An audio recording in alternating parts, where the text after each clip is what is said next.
আজ ইন্টারনেট ঘাঁটতে ঘাঁটতে অসাধারণ একটা সুন্দর লেখা পেলাম।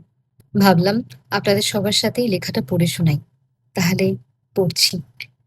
ছিমছাম সুন্দর একটা বাড়িতে কয়েকদিন থাকবো। কেউ বিরক্ত করবে না। বাড়ির উঠোন জুড়ে বাগানবিলাস ছড়িয়ে থাকবে। দক্ষিণমুখী জানলার পাশে একটা টেবিল থাকবে। সেখানে আমার বইপত্র থাকবে। পড়তে বসে কখনো মন যদি উড়ে যায় দূর পাহাড়ের গায়ে, তখন আনমনা হয়ে ভাবনার ডানা মেলে দেব। জানলা বরাবর একটা বেলির ঝোপ থাকবে।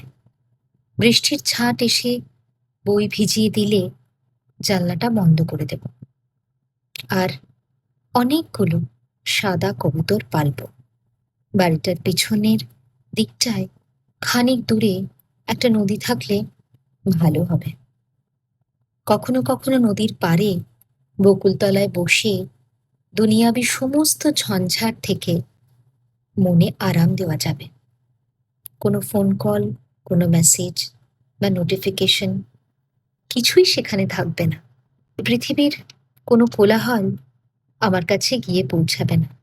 এই পৃথিবীর কোনো মলিনতা আমার বাড়ির দেয়ালে দাগ ফেলবে না। আমার সাথে যোগাযোগ করতে হলে পাঠাতে হবে চিঠি। কারণ এই এলাকার সমস্ত নেটওয়ার্ক বন্ধ হয়ে গেছে চিরতরে। এমন একটা জায়গার জন্য আমার হৃদয় প্রতিদিন কাঁদছে। সত্যি আমার হৃদয় কিন্তু প্রতিদিন কাঁদছে এরকম একটা জায়গার জন্য। আপনারও কি তাই? কমেন্টে আমাকে নিশ্চয়ই জানান।